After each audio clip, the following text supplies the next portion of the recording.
The administrative staff at Mount Union University expected a routine conversation about enrollment.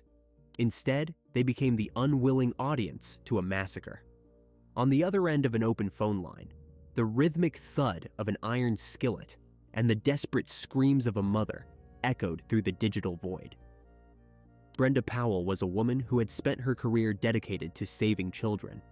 But in that kitchen in Akron, Ohio, she couldn't save herself from her own daughter.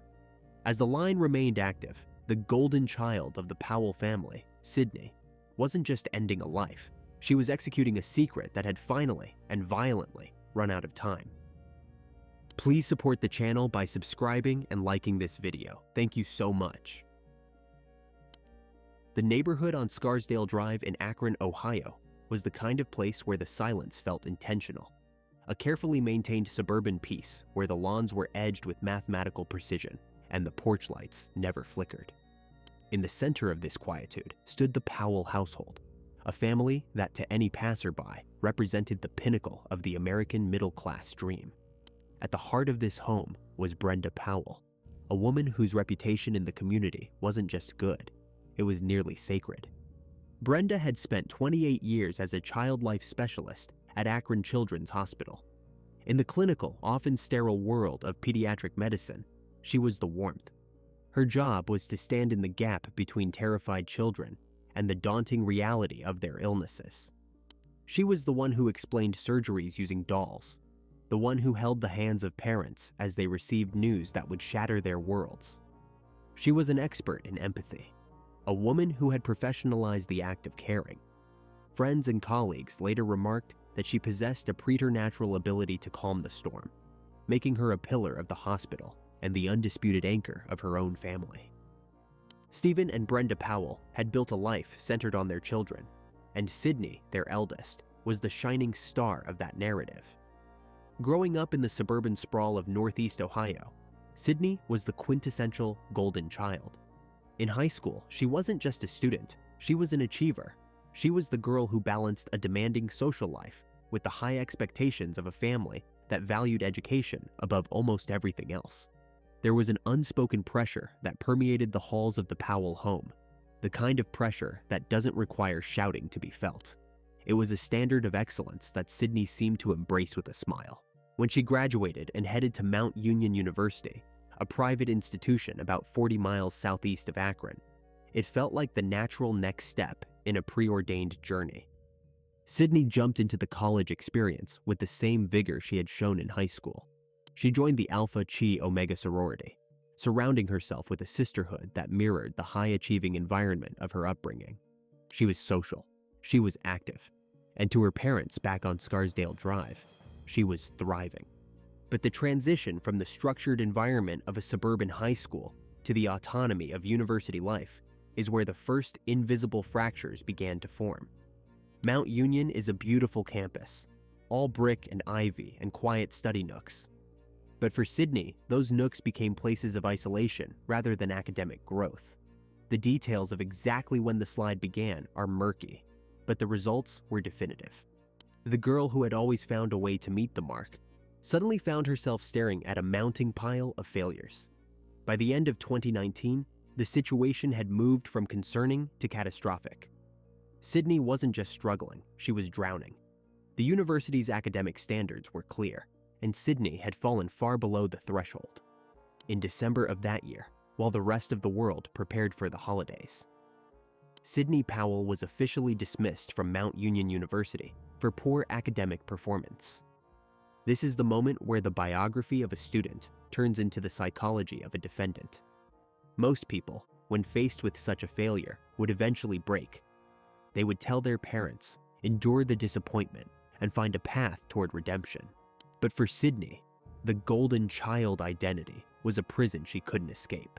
The thought of looking into Brenda's eyes, the woman who spent her days saving children, and telling her that she had flunked out was, in Sydney's mind, a fate worse than any lie. So she chose the lie. For the first few months of 2020, Sydney Powell lived a double life that required a staggering level of commitment. Every morning, she would dress for class. She would pack her bag, kiss her parents goodbye, and drive away from the house on Scarsdale Drive. But she wasn't driving toward a future. She was driving to local parking lots, to coffee shops, to any place where she could sit in her car and watch the hours of the school day tick by.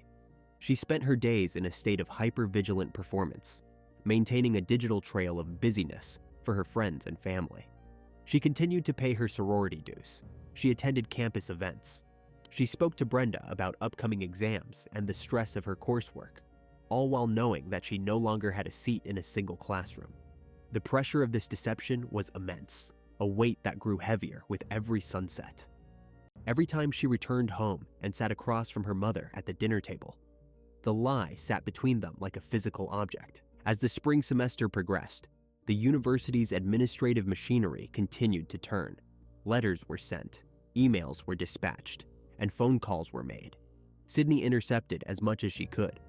But in the age of digital connectivity and parental portals, a secret of this magnitude has a shelf life. Sydney was living on borrowed time, waiting for the inevitable moment when the world she had fabricated would collide with the reality she had discarded. She was a girl standing on the tracks, hearing the whistle of the oncoming train, and choosing to close her eyes rather than move. The transition from a high-achieving student to an academic ghost didn't happen overnight. It was a slow, agonizing erosion of the self. By the time the winter of 2020 settled over Akron, the girl who had once been the pride of Scarsdale Drive was no longer a student at Mount Union University. She was a professional actress, performing for an audience of 2. The psychological infrastructure required to maintain a lie of this magnitude is exhausting, a constant low-level hum of anxiety that never truly dissipates. Sydney had been dismissed from the university in December 2019, a casualty of grades that had slipped beyond the point of recovery, while her peers were returning to campus for the spring semester with new textbooks and renewed ambitions. Sydney was returning to a hollowed-out version of her life. She was paying for a sorority membership at Alpha Chi Omega for a university she was no longer allowed to attend. She was essentially paying for the privilege of continuing her masquerade. The daily logistics were a masterpiece of deception. Every morning, as the gray Ohio light filtered through the curtains, Sydney would follow the same ritual she had since freshman year. She would dress in the casual uniform of a college student, oversized sweatshirts, leggings, hair pulled back, and join her parents for a brief breakfast. She listened as Brenda talked about her upcoming day at the hospital, about the families she was helping, and the small victories she witnessed in the pediatric wards. Sydney would nod, she would smile, and then she would offer her own fabricated itinerary. She spoke of lectures she wasn't going to, professors she hadn't seen in months, and study groups that didn't exist. When she pulled out of the driveway, the performance didn't end. It just changed venues. For those first few months of 2020, Sydney Powell spent her days as a nomad. She would drive 40 miles toward the campus to keep the GPS on her phone from raising any red flags with her parents. Or she would drift between local parks and coffee shop parking lots. She spent hours sitting in the driver's seat of her car, the engine idling against the biting cold, watching the digital clock on her dashboard click away the minutes of a life she was no longer living. The weight of the silence in that car must have been deafening. She spent her time scrolling through social media, watching her sorority sisters post about Greek life and late-night study sessions. And she would interact. She would leave comments. She would like photos, maintaining a digital presence that suggested she was right there with them. It was a form of self-inflicted torture, staying tethered to a world that had already cast her out. Back in Akron, the administrative clock was ticking. Mount Union is a private, well-ordered institution, and their records department is not easily ignored. When a student is dismissed for academic reasons, the university doesn't just stop at the student.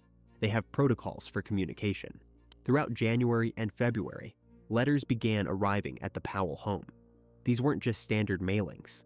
They were the physical manifestations of Sydney's failure. She became an expert at the intercept. She knew exactly when the mail carrier arrived on Scarsdale Drive. She learned the sound of the truck's engine, the specific thud of the mail hitting the floor or the box. If a letter from the registrar's office arrived, it vanished before Brenda or Stephen ever knew it existed. Sydney was effectively censoring her parents' reality. cutting out the pieces of the world that didn't fit her narrative. But the university's concern wasn't limited to paper. There were emails, dozens of them, landing in Sydney's inbox.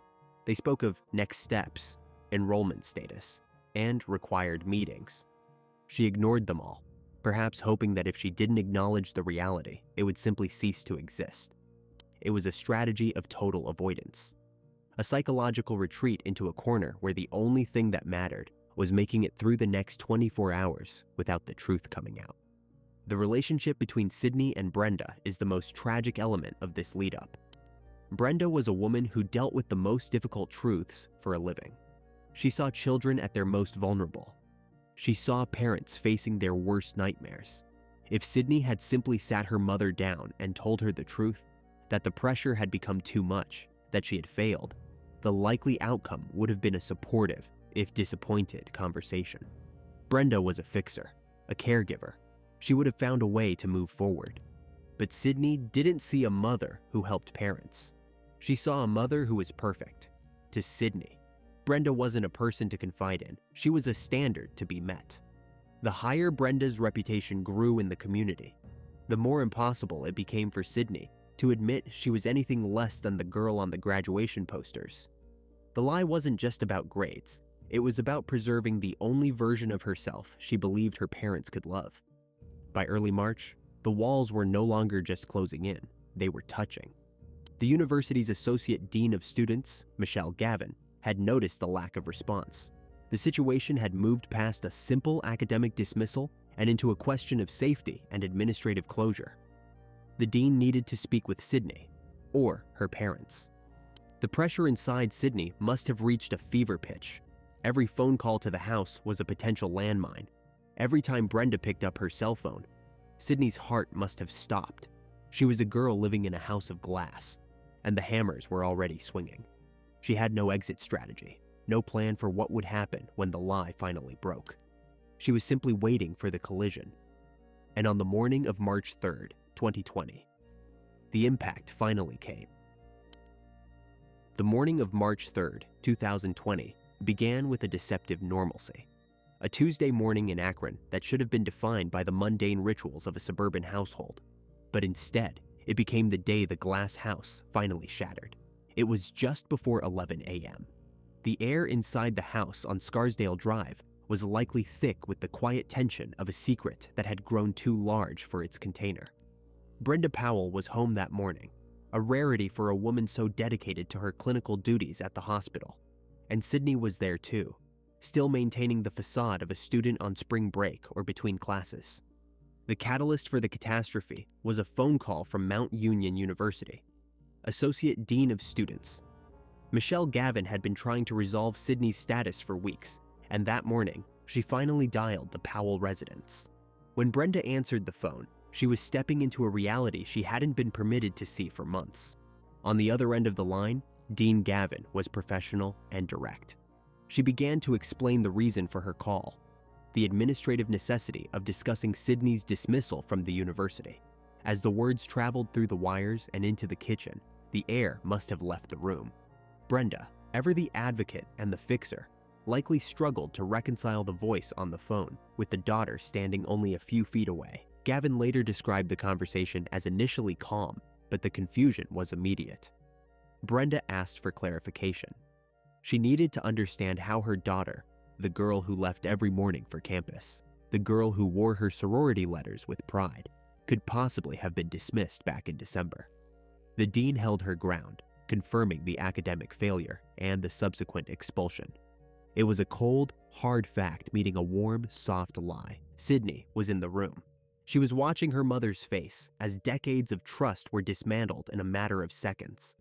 The golden child was being erased in real time, replaced by a stranger who had spent 3 months perfecting a masterpiece of deception.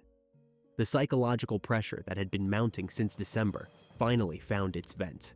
As Brenda continued to speak with the dean, trying to process the timeline of the deceit, the atmosphere in the kitchen shifted from shock to something much more volatile. The sounds of the house, the hum of the refrigerator, the distant tick of a clock, were eclipsed by the roaring sound of a daughter's world ending. There was no exit left, no more letters to intercept, No more parking lots to hide in. The dean remained on the line. She could hear the muffled sounds of a burgeoning confrontation.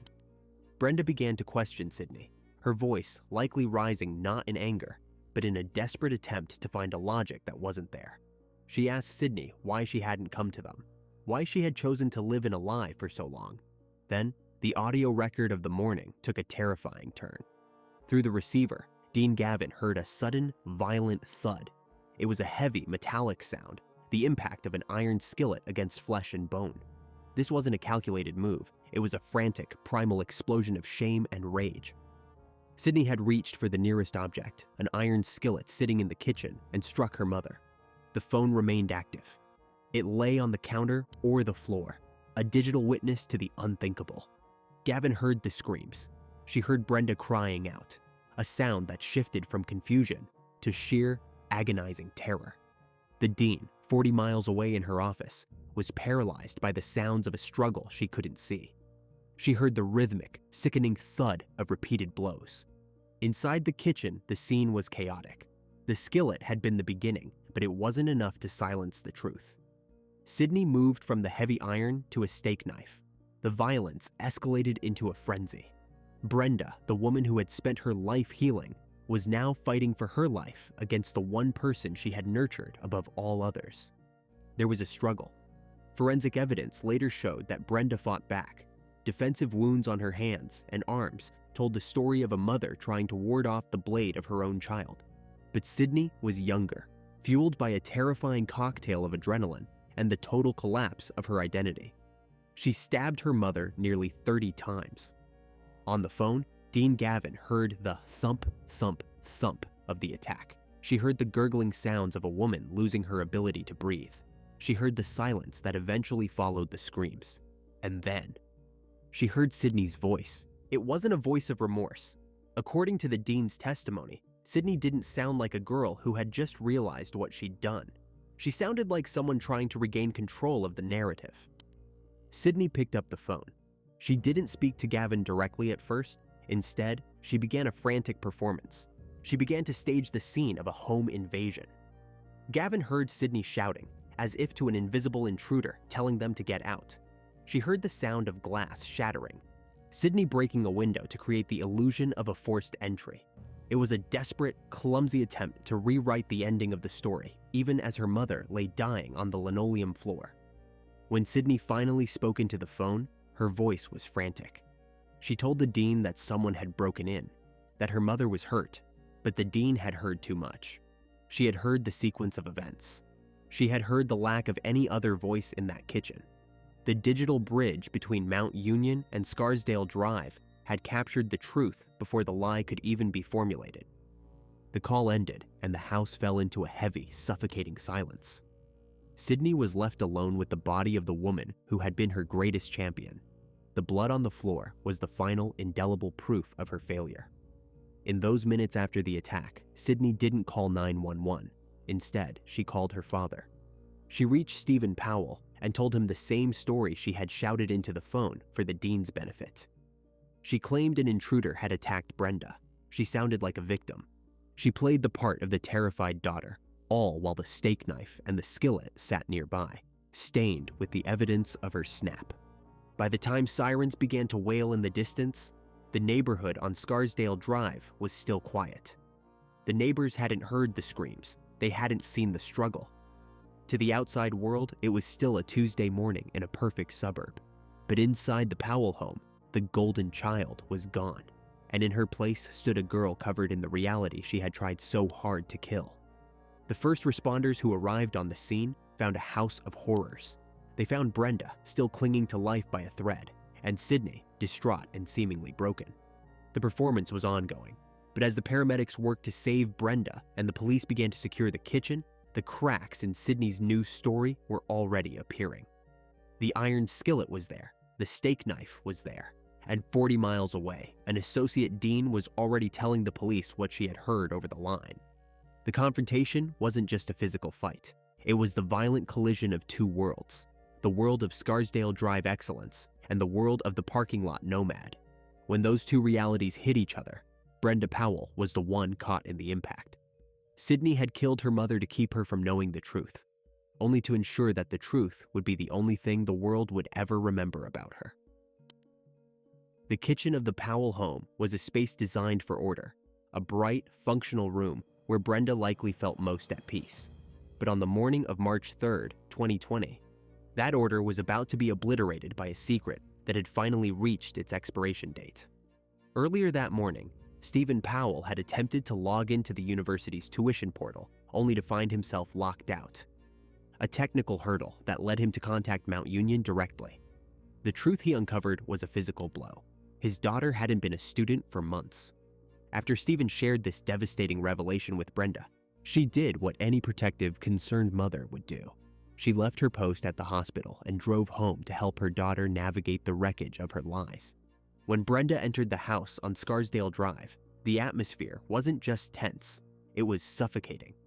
She sat in the kitchen and dialed the university to confirm the details Stephen had given her.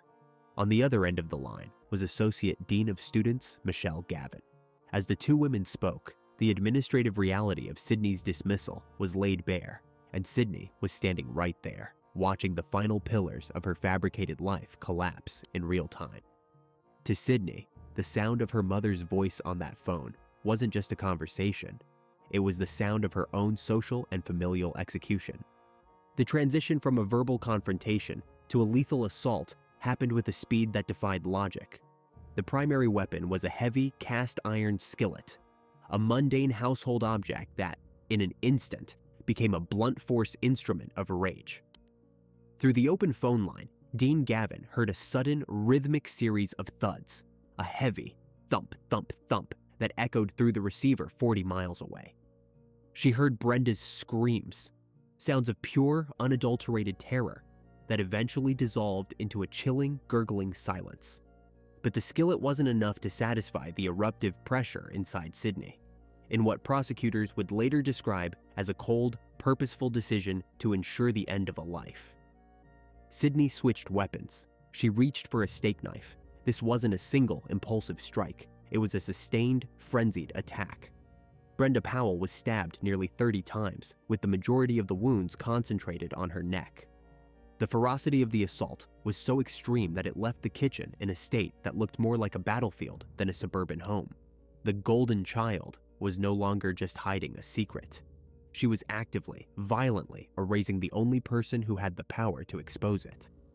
While the phone line to the university remained active, the audio record captured a secondary horror. After the screams stopped, the university official called back, desperate to understand what she had just heard. Sydney picked up the receiver. In a chilling display of presence of mind, she attempted to mimic her mother's voice, trying to convince the dean that everything was fine and the call had simply been a misunderstanding. It was a desperate, high-stakes performance that failed almost immediately. The dean, having heard the sounds of the struggle, knew that the woman she was speaking to was not Brenda Powell. She alerted the authorities, initiating a welfare check that would soon pull the curtain back on the entire tragedy. In the minutes before the first responders arrived, Sydney shifted from an executioner to a set decorator. She understood that she needed a new story, one where she was a victim, not a perpetrator. She moved through the kitchen, ignoring the body of her mother, and focused on the mechanics of a break-in.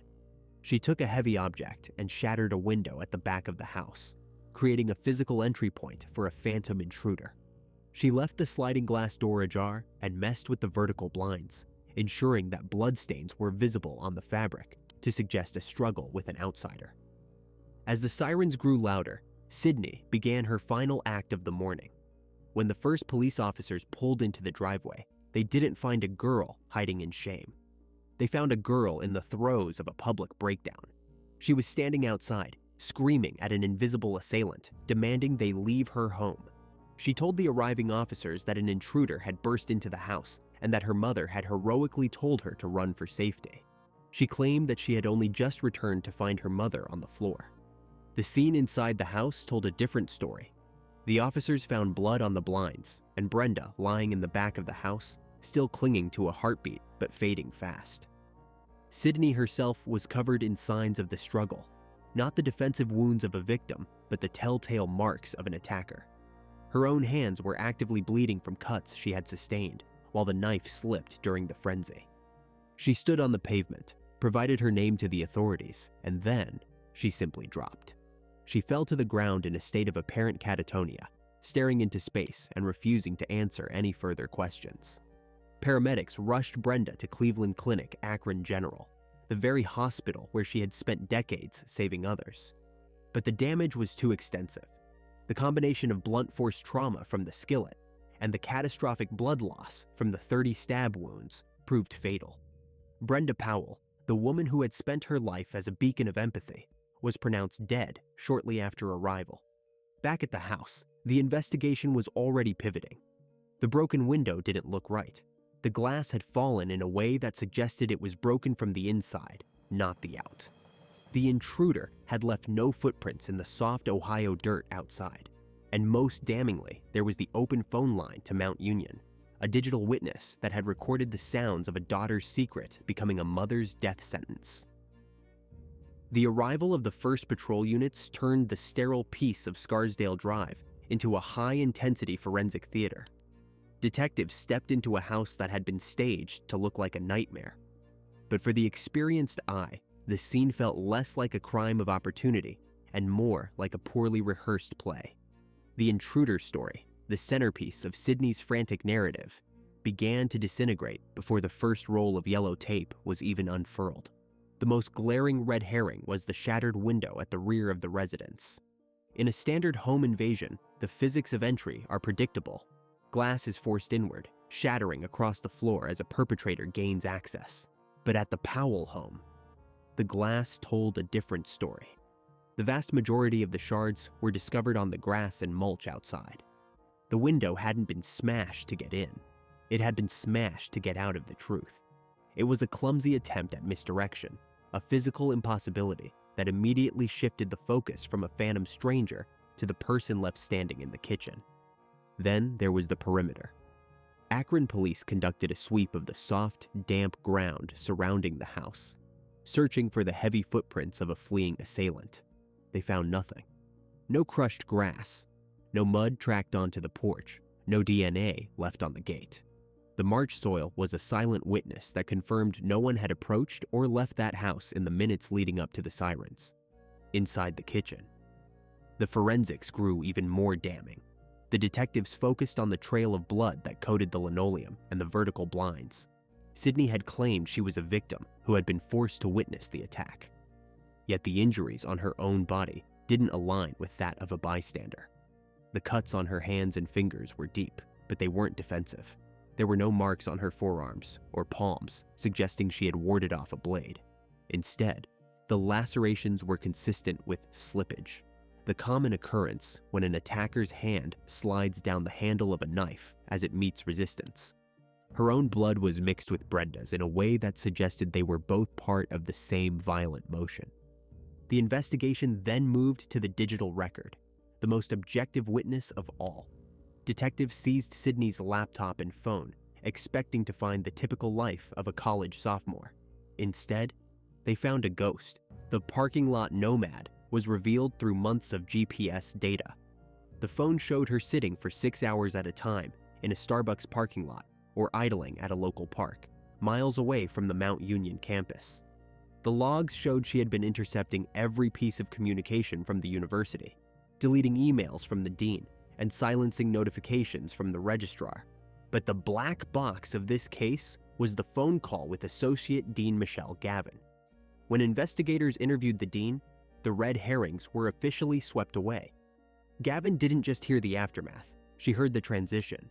She described the chilling silence that preceded the attack, the lack of any third voice or heavy footsteps that would indicate a break-in.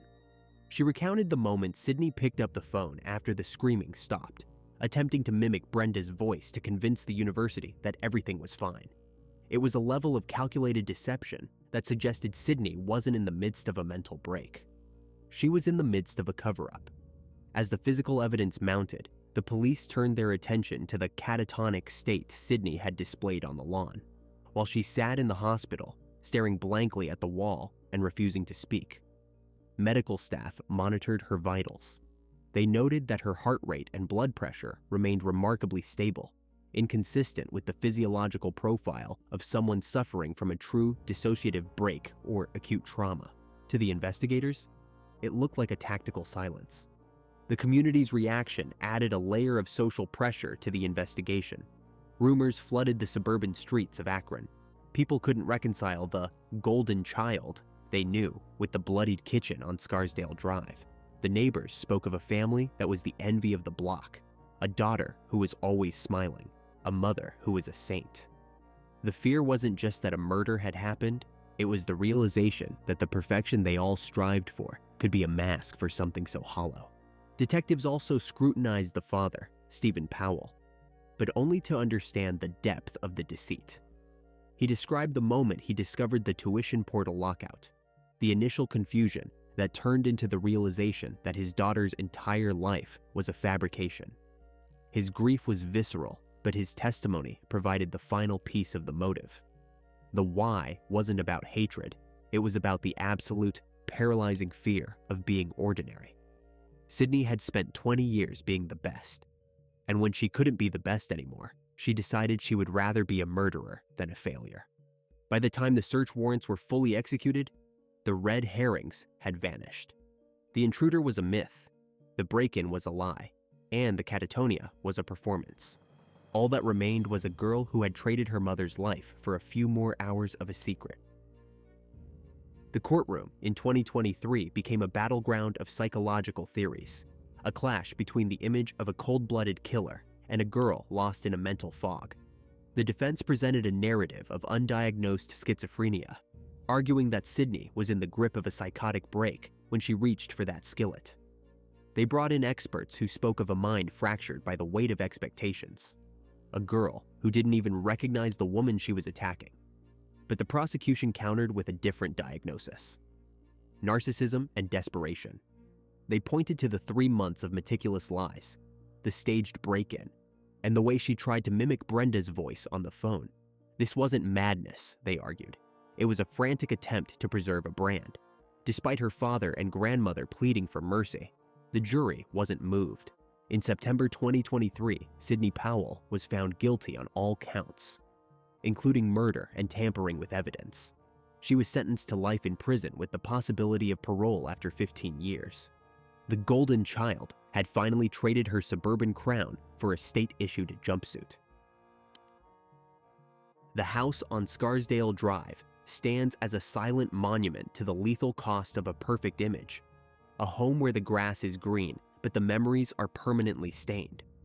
Brenda Powell spent her life ensuring children felt safe, never realizing the greatest threat was the daughter she tried to protect from failure. Sydney's secret was never worth a mother's life, and the heavy silence remaining in that kitchen is the only truth left. The golden child is gone, leaving only a story of how far a girl will go to keep the world from seeing her fall. Please like this video and share your thoughts about this case in the comments. Be sure to check out our previous videos as well. See you soon.